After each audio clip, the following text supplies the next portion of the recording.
Tô com quarta-feira na cabeça porque ontem teve muitos gols que a gente mostra nessa quinta-feira, agora, nessa noite, recebendo aqui os nossos convidados. Boa noite aos nossos comentaristas de hoje, aqui ao Rupert Nickerson, Vitor Monteiro, Rafael Vasconcelos, seja muito bem-vindo. Obrigado Thaís, Rupert, Vitor, boa noite a todos. Para mim é uma alegria muito grande estar aqui ao lado dessas feras do esporte goiano e brasileiro. Que coisa maravilhosa, hein, Vitor?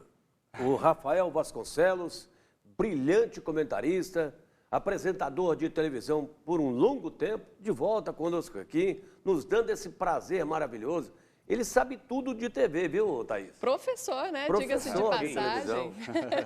Boa noite, Thaís. Boa noite, Rafael. Boa noite, Rupert. Ótima noite em especial para você que nos acompanha em mais uma edição do TBC Esporte. E o Rafael chega com uma responsabilidade enorme. Hoje, na ausência do nosso Evandro Gomes, chega para substituir nossa grande referência, que é o Vandinho, nosso querido Evandro Gomes. Responsa grande, hein, Rafael? O Evandro Gomes, na verdade, é insubstituível, né? É um comentarista de mão cheia, é exemplo para todos, grande referência. Na verdade, eu estou no lugar dele hoje apenas, mas substituí-lo é praticamente impossível. Evandro Gomes, que hoje se ausenta, porque vai participar daqui a pouquinho da transmissão da partida entre Atlético Goianiense e Fluminense, jogo que acontece a partir das 8 horas da noite aqui na cidade de Goiânia, no Estádio Olímpico. É a partida de volta da quarta fase da Copa do Brasil. Atlético Goianiense vai enfrentar um Fluminense pela terceira vez já no ano, gente. Como vocês veem esse desafio dessa equipe no caminho do Atlético Goianiense? Olha, eu acho que é uma grande chance que o Atlético não pode deixar, não pode desperdiçar, porque afinal de contas, são 2.600.000 reais. É o dinheiro que o Atlético está precisando para tampar aquele buraco das contas que ele teve que usar para a reforma do estádio Antônio Ascioli. O Atlético joga hoje tendo a obrigação de vencer para passar a fase oitavas e final. Já perdeu a primeira partida no Rio. Não será fácil hoje e um detalhe, se for para os pênaltis, o Atlético pode fazer muita coisa boa, o que fez com o goleiro Márcio, batendo o pênalti, defendendo o pênalti, porque o Jean está lá para isso. Ô Rupert, eu não queria começar o programa discordando um pouquinho de você, que você diz o seguinte, o Atlético vai faturar aí 2.600.000 reais. O torcedor não se importa com isso, o torcedor quer que o Atlético passe de fase na Copa do Brasil, chegue longe, como já aconteceu, o Atlético numa semifinal de Copa do Brasil, essa competição extraordinária. Então, portanto, o que o torcedor quer Mas é que o além de Atlético passar, avance. Rafael, tem o dinheiro que é importante da vida do clube. O Atlético reformou o seu estádio agora há pouco, está precisando de contratar. Então deixa eu te perguntar. Então tem importância o dinheiro. Então Mas deixa eu te perguntar o dinheiro uma não é coisa, importante. Thaís, se você Não, me permite. mas olha, quando a gente olha esse valor, para a pessoa comum como nós aqui, 2.600.000 reais no bolso é muito dinheiro. É muita coisa, né? Mas quando você traz isso para a realidade do futebol, Você isso tem na não carteira, é né, nada. Rupert, Isso no se momento. brincar não paga a folha do mês do Atlético, quiçá as dívidas com o estádio, com a necessidade de contratações. Então, assim, quando a gente olha para o futebol, realmente é uma grana que não é. E eu pergunto para vocês, o Goiás conseguiu se recuperar, conseguiu repor a venda do Michael? Michael foi vendido, uma das maiores transações do futebol brasileiro, uma das maiores da história do futebol goiano, ganhou um dinheirão, entrou a grana no cofre e o Goiás está muito mal das pernas. Essa é uma realidade, porque é muito difícil. Mas aconteceu também quando o Santos vendeu o Neymar, né? Quando vários outros jogadores foram para outros clubes, foram para a Europa e parecia que todos os problemas seriam resolvidos. Mas depois do Neymar, o Santos nunca mais foi o mesmo e o Goiás ainda não conseguiu se recuperar. Meninos, vou interromper vocês um pouquinho, porque agora a gente vai direto lá para o Estádio Olímpico, local da partida. Daqui a pouquinho vai rolar a bola entre Atlético Goianiense e Fluminense. E a gente tem um convidado especial, é o repórter Felipe André, ele está lá, vai participar com a gente essa noite. Boa noite, Felipe. Qual é o clima por aí já? Boa noite, Thaís. Boa noite a todos os telespectadores aqui coladinhos na TBC. Então, Thaís, o clima por enquanto está bem tranquilo, tá? Uma musiquinha ambiente aqui no Estádio Olímpico. Tá sem torcida, né? Não fica aquele clima tenso de Copa do Brasil. Vale ressaltar que o Fluminense venceu o primeiro jogo por 1-0 e hoje o Atlético precisa vencer por 2 gols no tempo normal para classificar ou até por 1 gol para poder levar para os pênaltis, né? Um empate ou uma vitória do Tricolor já encerra a disputa e o Fluminense vai avançar. Thaís, acabou de sair a escalação e o Atlético tem uma grande mudança aqui, né? Uma mudança na zaga, né? O João Victor, que foi o zagueiro que marcou o gol contra no último duelo, ele foi poupado, foi barrado, podemos dizer assim, né? Vai para o banco de reservas e o titular hoje é o Gilvan. Então, vamos passar a escalação aqui. O Atlético vem hoje com Jean, Dudu, Éder, Gilvan e Nicolas, Edson, Marlon Freitas e Chico, Janderson, Ferrarez e Yuri. Algumas mudanças em relação ao último jogo, né? Na partida de ida, o Nicolas não pôde participar, pois ele estava suspenso, e hoje o Yuri foi o centroavante escolhido para o lugar do Renato Kaiser. E também a volta do Marlon Freitas, né? Que o Marlon Freitas estava lesionado, se machucou ainda no jogo contra o Vasco pela Série A. Hoje ele retorna, ocupa o lugar ali que estava sendo do Oliveira. O Fluminense também já divulgou a escalação, Thaís. E hoje vem com Muriel, Calegari, Nino, Lucas Claro e Egídio. Hudson, Dodge, Michel Araújo e Nenê, de olho nele. Wellington Silva e Luiz Henrique, né? A grande baixa fica por conta do atacante Fred. O atacante Fred que não viajou e que ficou no Rio de Janeiro. Vou mostrar aqui para vocês um pouco como é que está o clima do jogo. Aqui já tá, os refletores já estão ligados aqui, as faixas da torcida do Atlético já estão a postos, a musiquinha tá tocando e agora mais tem 50 minutos aí para a bola poder rolar, Thaís. Felipe, muito bonito o gramado, tá um tapete realmente para receber essa partida aí hoje, né? Não, com certeza. O Estádio Olímpico é muito bem cuidado, né, Thaís? Aí a gente já é de outros carnavais que a gente conhece o Estádio Olímpico e tá muito bem cuidado. Desde que também a FIFA passou aqui, teve o Mundial Sub-17 aqui no último ano. Então é um estádio muito bem cuidado, que recebe muito bem. O Adson Batista aproveitou o último jogo, a derrota contra o Atlético Mineiro, para poder elogiar o quão bem o Atlético foi recebido aqui no Estádio Olímpico, né? E aí, pessoal, vocês querem fazer alguma pergunta para o Felipe, lá direto no Estádio Olímpico? Felipe, Rafael Vasconcelos, tudo bem? Há algum tempo atrás, pelo menos 2 anos atrás, o Estádio Olímpico recebia muitas críticas por conta das condições muito ruins do gramado. O que aconteceu com o gramado que de uma hora para outra ficou maravilhoso?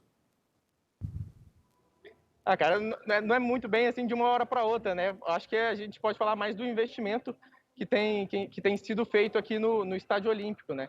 O Estádio Olímpico, assim como o Cerro Dourado, em algumas oportunidades, sempre sofreu muito no início do ano com a questão de troca de gramado, né? Que tem sempre quando acaba o calendário aqui no futebol brasileiro, em questão normais, né? Que geralmente acaba em dezembro, tem aquela troca. Então, geralmente ali nos inícios dos estaduais sempre sofria muito. E o Estádio Olímpico sempre foi muito visado, né? Porque sempre recebeu muitos jogos. Mas aí também teve a parcela também da FIFA, né? A FIFA veio aqui, deu uma arrumada no gramado, melhorou bastante o gramado, trocou os gols. Então, o Estádio Olímpico não deve nada para nenhuma arena do país hoje, viu? Tá certo. Rupert, quer perguntar alguma coisa, Felipe? Ô, Felipe, o Zé Roberto foi contratado, ele já está aí, está prontinho, ele vai ser apresentado amanhã. Como é que está o clima da chegada do Zé Roberto aí? Boa noite, Rupert. Então, foi um clima muito favorável aqui da torcida, né? A torcida gostou muito do Zé Roberto. O Zé Roberto, que ele ficou 19 dias aqui no Atlético Goianiense, ele foi contratado no início da temporada, e aí o Banias dos Emirados Árabes pagou a multa e levou ele. Agora o Zé Roberto disputou o fim do Campeonato Paulista, né? Até ajudou o Mirassol a eliminar o São Paulo, e também depois foi para Ponte Preta, onde fez 9 jogos. Infelizmente ele pegou Covid também, estava se recuperando, mas o Zé Roberto ainda não está aqui, ele não está em Goiânia. Ele ainda está em São Paulo, ele vai chegar em Goiânia amanhã. A previsão é que ele chegue amanhã para realizar exames médicos, para assinar o contrato. E aí o Atlético fez o investimento, né? Que o Adson tinha prometido que com a saída do Kaiser ele ia fazer um investimento para contratar um centroavante, não veio por empréstimo, veio em definitivo, são 3 anos de contrato, 60% dos direitos econômicos do Zé Roberto foi adquirido. E fica uma expectativa, né? Ele fez um jogo oficial pelo Atlético, que foi contra o Grêmio Anápolis, no dia 23 de janeiro desse ano, e fez um gol. O Atlético até venceu naquela oportunidade, o gol dele e o gol do Oliveira. Então a torcida está muito eufórica e ele chega com um posto de titular. O único problema é que ele não pode jogar na Copa do Brasil, né? Ele atuou na última terça-feira pela Ponte Preta contra o América, né? A Ponte acabou sendo eliminada pelo América Mineiro. E em caso do Atlético avançar hoje, ele não pode jogar em nenhuma fase da competição. Mas para a Série A ele está liberado. Muito obrigada, Felipe, pela sua participação especial. A casa é sua, está sempre aberta as portas aqui para você, tá bom? Obrigado, Thaís. Eu que agradeço o convite. Um abraço para todo mundo. Vamos daqui a pouquinho falar mais sobre o Zé Roberto, que chegou à equipe do Atlético Goianiense, mas agora eu quero saber aqui dos comentaristas o que eles acharam das escalações, das mudanças que nós temos hoje nas equipes para esse confronto de hoje à noite. Então, Thaís, começando, são 4 alterações, né, em relação ao time do Atlético que vinha jogando e até em comparação ao primeiro duelo. Na esquerda, o Nicolas volta a um ganho, Natanael estreou, fez uma partida regular. No Maracanã não comprometeu, mas também não mostrou muita coisa. O Nicolas é o titular da posição. Me surpreende o retorno do Gilvan, mas o João Vitor é um jogador jovem, apesar de ter, logo que ganhou a titularidade, ele se firmou, ganhou muitos elogios, estava fazendo boas partidas, mas a partir daquele jogo no Maracanã, quando ele fez o gol contra, ele teve uma queda, também não foi bem no último final de semana contra o Atlético Mineiro, então até para dar uma preservada no garoto, é jovem, por isso deve ser esse o pensamento do Wagner Mancini para retornar o Gilvan, um atleta mais experiente, mais acostumado com esses momentos, com essas partidas pesadas de decisão, como esse confronto de hoje contra o Fluminense.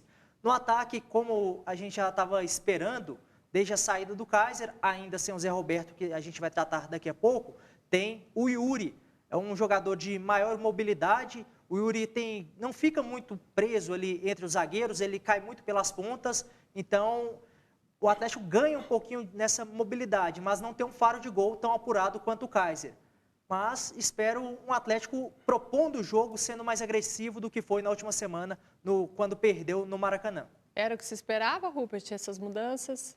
Eu gostei da mudança do João Vitor pelo Gilvan, porque o Gilvan era o capitão do time, jogador experiente, e ele vai com certeza aproveitar esse retorno dele à equipe do Atlético. O Marlon Freitas dá uma segurança no meio-campo, jogador de muita qualidade, outra mudança muito agradável para o time do Atlético. E lá na frente, o Yuri hoje pode ter a sua última chance na equipe do Atlético. Porque ele não jogando bem hoje, ele já sabe que o Zé Roberto chega bem condicionado, se regularizado, já pode jogar contra o Botafogo no próximo domingo. A sombra chegou, né, Rafael Vasconcelos? Você acha que o Mancini acertou nessa escalação de hoje? Acho que acertou, eu concordo com o comentário do Vitor. A experiência é muito importante. A Copa do Brasil é uma competição singular, porque o último colocado pode ganhar do primeiro, né? Isso se a gente traçar um paralelo com o Campeonato Brasileiro, né? Então é mata-mata. Às vezes um time que está lá embaixo em outra competição chega longe, porque é uma competição diferente, é uma competição que depende ali do momento, da garra, da experiência, de conhecer os atalhos do campo. Portanto, o Atlético está dentro da competição, sem dúvida alguma, pode conseguir sim a classificação para a próxima fase. O Atlético que faz uma temporada boa, muita gente esperava que o Atlético tivesse aí nas últimas colocações do Campeonato Brasileiro e não chegasse tão longe na Copa do Brasil. E o que a gente vê é um time muito competitivo, que pode surpreender. E você espera uma partida ali, um jogo truncado, Vitor, já que o Atlético precisa de um resultado? Você acha que o Fluminense vem mais retraído para essa partida? Acredito que não, Thaís. Não é muito o estilo do Fluminense ser uma equipe que joga na retranca, um time muito recuado, a equipe comandada pelo Odair Hellmann. Conta muito com o Nenê, mas me agrada também o Calegari, lateral direito, avança bastante, é um jovem. Assim como todos os jovens, acaba oscilando um pouquinho, mas o Calegari é uma boa opção ofensiva da equipe tricolor. Hoje não conta com o Fred, mas tem no ataque, tanto quando joga o Marcos Paulo, quanto joga o Luiz Henrique, são atletas que dão maior mobilidade para o setor ofensivo da equipe carioca. E tem o Nenê, que é acima da média, um craque, um baita jogador. Então, todo cuidado é pouco em relação ao Nenê. Mas espero um jogo que seja muito mais agradável do que foi essa primeira partida do Maracanã, porque deu para sentir um Atlético cansado, não teve tantas forças assim para exigir do Fluminense, e o Fluminense ficou controlando a bola no campo de ataque, principalmente rodando a bola, mas até de forma improdutiva, com dificuldade para vencer a defesa do Atlético. Hoje não, hoje é decisão, então o Atlético vai sair um pouco mais para o jogo e o Fluminense vai buscar aproveitar isso, principalmente com o Nenê, deve ter mais campo para ele se movimentar e mais espaço. O Nenê é um jogador Qual a idade do Nenê muito hoje, decisivo. Vitor? Qual a idade? O Nenê, sabe? vou conferir aqui, Rafael, aproveitar Pertinho a dos tecnologia. 40 já. Eu né? acho que é 39. 39 anos. 38 ou 39 anos. Vai só na habilidade, só no atalho, né, Rafael? O Já Nenê não é sabe, menino para né? ficar correndo, para ficar mexendo daqui, mexendo dali, né? Nenê é como o Rupert, então. Sabe cortar caminho. 39 A anos. gente vai com a 39, experiência aí, fazendo acertei. isso, né? Ó, e após 8 meses e passagem por 3 clubes nesse período, o atacante Zé Roberto está de volta à equipe do Atlético Goianiense. E o anúncio dessa nova contratação foi feito pelo presidente do clube, o Adson Batista, através da rede social dele, anunciando a volta do atacante de 27 anos, que jogou no Atlético Goianiense no início dessa temporada de 2020, fez apenas uma partida e um gol, transferiu-se para o Emirados Árabes. De lá, voltou para o Brasil, foi para o Mirassol, disputou o Paulistão e depois se transferiu para Ponte Preta. O que vocês acharam do retorno do Zé Roberto? Vai acrescentar esse time do Dragão? É o homem-gol que estava faltando? Aplausos mais uma vez para o Adson Batista, uma ótima contratação. A gente muitas vezes critica a falta de criatividade. O Zé Roberto esteve por aqui uma passagem muito rápida, mas estava perdendo um pouco de espaço ali na Ponte Preta. Fez 9 partidas, apenas um gol. Foi muitas vezes utilizado até como um atacante mais de lado após a chegada do Peixoto. E o Zé Roberto tem tudo, tem faro de gol, é aquele definidor, precisa de uma bola para marcar os gols. Me agrada muito. E é um contrato mais longo, o Atlético não faz um contrato só até o fim do campeonato, faz contrato de 3 anos. Adquiriu fez investimento. 60% dos direitos econômicos do atleta, né? E fechou aí por 3 anos com o Zé Roberto. Exatamente, me agrada muito, então gostei, acho que é o substituto ideal para o Kaiser. É claro que o Kaiser já estava habituado, mas Zé Roberto, achei uma contratação muito boa, tem tudo para dar certo no Atlético, até na primeira divisão. Dentro do novo normal, ele tem tudo para dar certo. Já teve Covid, estava treinando, jogando, só falta chegar regularizado para já jogar domingo. Dependendo da documentação, já enfrenta o Botafogo. Porque ele vai algo poder... que foi muito bem detalhado, né, Thaís? Pelo Exatamente. Felipe André, nosso repórter hoje lá do Olímpico. Ele detalhou muito bem essa situação do Zé Roberto, não pode jogar a Copa do Brasil, mas está à disposição do Brasileiro, chega amanhã em Goiânia, então agradecer também mais uma vez a participação do Felipe André, que foi preciso nesses detalhes, inclusive sobre o Zé Roberto. E ele estava treinando, o jogador que para mim tem mais qualidade que o Kaiser, o Atlético ganha com o retorno do Zé Roberto, ele vai superar muito bem essa ausência do Kaiser e o Atlético ganha muito com a volta dele, porque o Atlético precisa de um homem-gol, um homem de área. Está aí o Zé Roberto. E O Adson parece... agiu rápido. Achei que você tinha terminado, mas parece, Thaís, um jogador bem completo. Pelos gols, né, pela trajetória. Vi ele fazendo gol de canhota ali nas nossas imagens, de calcanhar, de cabeça. O Amir Sabag, Ele é que versátil. uns 30 anos atrás ocupou esse espaço aqui na TV Brasil Central, ele dizia o seguinte, olha, a gente conhece um jogador quando ele amarra a chuteira e dá para perceber que não é bobo, é um atacante que pode dar muita alegria ao Atlético. Tá certo, a gente vê E outra imagens coisa que o aí. Amir Sabag falava, Lembra dele? Thaís, lembro. Trabalhou com ele aqui, Rupert? Trabalhei, e ele falava assim, o jogador quando vai na farmácia comprar um comprimido, você já olha para ele, você já sabe se ele é jogador, se ele tem qualidade ou não. Tá vendo? Você já sabe, você fica ligado. Olha, ontem tivemos jogos da Copa do Brasil, da Libertadores e também do Brasileiro da Série A e a gente roda os gols agora para você. Em jogo que abriu a 12ª rodada da Série A, o Sport venceu o Corinthians por 1-0 na Ilha do Retiro. O gol foi marcado pelo zagueiro Iago Maidana, de pênalti. A partida marcou a estreia do meia Thiago Neves pelo clube pernambucano, que saltou para o 7º lugar com 17 pontos. O Corinthians é o 13º com 12. Na Copa do Brasil, o Ceará se classificou para as oitavas de final ao atropelar o Brusque. Após ganhar por 2-0 na ida, fez 5-1 no Castelão, em Fortaleza. E olha que o Brusque é que saiu na frente com gol de Alexandro em cobrança de pênalti. Ainda no primeiro tempo, Vinícius deu bela assistência para Rafael Sobis, que dominou com o pé esquerdo e com o pé direito bateu no cantinho, de bico para empatar para o Ceará. No segundo tempo, Rafael Sobis recebeu na entrada da área, tabelou com Vinícius e, já dentro da área, chutou cruzado com o pé esquerdo. Aos 30 minutos, o terceiro gol. Bergson foi lançado no lado esquerdo da área e bateu forte, cruzado.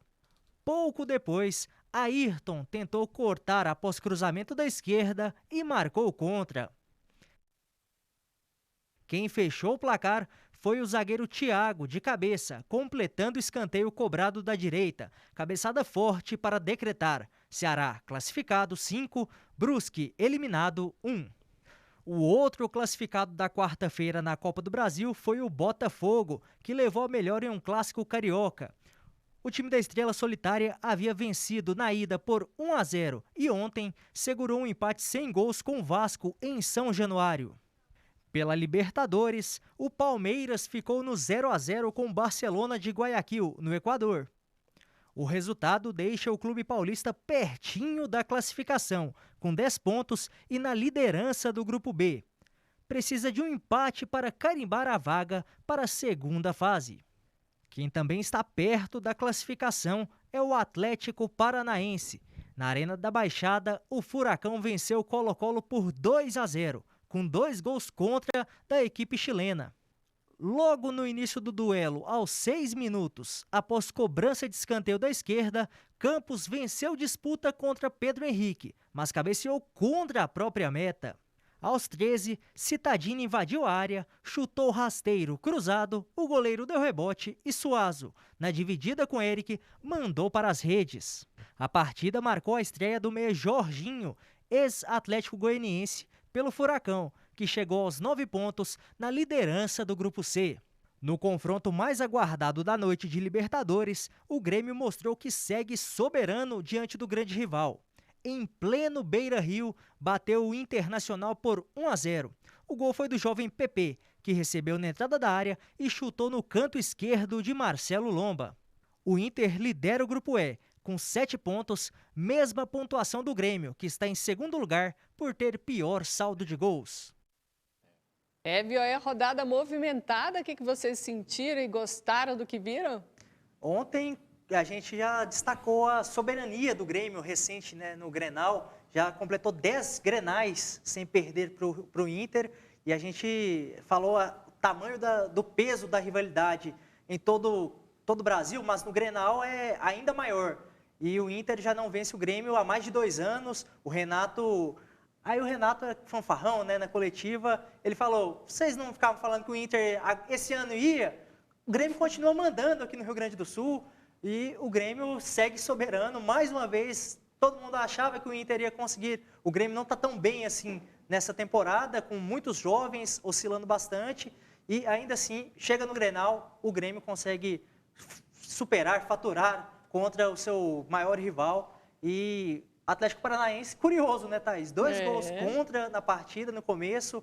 Atlético que não teve o Walter, está com Covid. O Jorginho entrou já no finalzinho do jogo, não conseguiu mostrar muita coisa, mas encaminhou a classificação, assim como o Palmeiras. E vamos lembrar aqui também o Ceará, uma bela goleada, né? 5-1 para cima do Brusque. Ceará jogando no meio de semana, já vai encontrar com o Goiás no domingo, lá em Fortaleza. Vocês acham que, de certa maneira, isso é uma vantagem para o Goiás, é pegar um Ceará já desgastado por estar em 2 competições? Eu acho que isso hoje não tem muito a ver não, viu, Thaís? Porque os jogadores, eles, por exemplo, o Ceará foi lá, em Santa Catarina, foi no maior conforto do mundo. Volta hoje, já tem um regenerativo, está pronto para o jogo de domingo. E olha lá que vai dar muito trabalho para o time do Goiás, o Ceará. Concorda, Rafael? Eu acredito que o Ceará está numa fase melhor do que o Goiás. O Goiás é um time muito maior do que o Ceará, essa é uma grande realidade, se você for pegar a história de tantos anos na Série A do Campeonato Brasileiro. Mas eu acho que é um jogo igual. Hoje, quase todo mundo do futebol brasileiro é japonês, é um time que não tem nada demais. O Goiás pode crescer, teve um tempo aí, 100 jogos no Campeonato Brasileiro, deu para se preparar. Agora, o que isso significa? Nada. Rigorosamente nada. A verdade é essa. Vamos ver imagens do treino do Goiás, que durante essa semana se preparou já para esse confronto aí da 12ª rodada contra o Ceará, jogo no domingo, 6h15, lá na Arena Castelão. Goiás que não jogou no último final de semana, né, Thaís? É bom a gente lembrar. Sim. O jogo contra o Flamengo acabou adiado para outubro, então pouco mais de tempo para a equipe esmeraldina se preparar. O Goiás está com 3 jogos a menos, é o último colocado, mas é sempre importante a gente fazer essa ressalva dos jogos a menos em relação aos concorrentes. E curioso para ver, mesma distância, como o Thiago Largue trabalhou em relação a possíveis mudanças, posicionamento da equipe para esse confronto, porque é algo que desde o começo o Thiago, desde sua chegada, o Thiago falou, precisa de um pouquinho de tempo, pelo menos 1 mês e meio para trabalhar, para fazer algumas contratações que chegou só o Edilson, agora o Salazar também chegando, né? O Goiás segue no mercado, está perto de fechar com o Barça, e amanhã a gente deve ter novidades quanto a isso. Então, curioso para ver... Fez proposta também para tentar trazer o William Correa, volante que está no Bragantino. Exatamente. Então, curioso para ver como o Goiás vai se comportar nesse final de semana, após 2 semanas cheias para trabalhar. Como você acha que vem esse Goiás, Rupert? Olha, Thaís, o técnico Thiago Largue, ele foi acometido do Covid e aí não teve, assim, não pôde estar lá dentro do campo, dentro do gramado, trabalhando. Isso atrapalhou muito o planejamento, o trabalho dele para aquela reação do Goiás no Campeonato Brasileiro. A gente vai ter mesmo, na escalação, na definição ali, o dedo do auxiliar, porque ele que está no dia a dia, ele que está arrumando tudo, mesmo que o Thiago esteja lá na casa dele, vendo tudo pela televisão, treinamento, tudo, mas o auxiliar é que vai dar a palavra final, né? Numa dessa aí. Então, esse trabalho aí foi altamente negativo para o lado do técnico do Goiás, o Thiago Largue. Mas a boa notícia, Rafael, é que o Thiago Largue está recuperado do Covid. No sábado vai completar os 10 dias a janela. Ele vai poder viajar com a equipe para Fortaleza para estar à frente do time nessa partida de domingo. O técnico do Goiás é um menino, né? A verdade é essa, é uma boa revelação, uma boa aposta. E não dá para saber se a presença dele vai ter um impacto positivo no desempenho do Goiás, se o auxiliar vai fazer a diferença, se os jogadores estão com ele, se os jogadores querem boicotá-lo, né? O que existe muito no futebol. Mas, na verdade, é que está faltando bola. Mas eu já vi durante muitas vezes, dezenas de vezes, o Rupert, Vitor, Thaís, o Goiás arrancar. O Goiás está lá embaixo na tabela e, de repente, começar a ganhar 1, 2, 3 partidas. Se isso acontecer, são os jogos a menos que o Goiás tem, o Goiás vai para a primeira página da tabela. E então tudo pode mudar, depende muito do desempenho dos atletas. E mais uma rapidinha aqui antes do intervalo, nas últimas horas foi cogitada aí por algumas pessoas da imprensa a possibilidade do ex-presidente João Bosco Luz se candidatar à eleição de presidente do Goiás novamente. Vocês acham que seria uma boa opção? Só lembrando que isso foi desmentido pelo próprio João Bosco Luz, isso não é verdade, isso foi um fake news que surgiu por aí, mas levantou-se essa discussão, né? O João Bosco foi muito bem na presidência do Goiás, quase levou o time à Copa Libertadores na oportunidade, mas eu achei muito estranho a reta final do Goiás. Que ano foi? Lembra, Vitor? Se não me engano, foi 2013. Foi com Anderson Moreira. Foi da 2014. Libertadores, 2014, o Goiás precisava vencer o Santos. 2013. 2013. Foi. O Goiás foi apático. Me lembro muito daquele jogo. Parece que o João Bosco não queria que o Goiás chegasse à Libertadores da América. A minha impressão no estádio na época foi essa. Parece uma coisa estranha. Como assim não quer que o Goiás chegue na Libertadores da América? Mas o que rolava na época era isso. E o jogo foi muito estranho, muito esquisito. Acho que o João Bosco não volta. Acho que a família Pinheiro vai dominar o Goiás por mais algumas temporadas. Então tá bom, Está na hora, né, Thaís, do Paulo Rogério sair da cadeira dele, lá no trabalho dele, e assumir o Goiás. O Edminho Pinheiro, está na hora dos Pinheiros assumir de vez o Goiás. Se querem o bem do Goiás, vamos assumir o Goiás. O João Bosco não volta, pelo que ele passou no finalzinho do mandato dele, da gestão dele, ele não vai querer voltar para o Goiás. Seria situação ou oposição? Seria oposição? O Paulo Rogério? Não, o João Bosco. Não, ele não é uma oposição, ele não vai contra o Ailê, né? Nunca na vida ele vai, por tudo que ele passou, daquele finalzinho da gestão dele no Goiás, Rafael. Então a gente vai agora para um rápido intervalo e a gente volta já já com mais discussões bacanas aqui para você. Segura aí.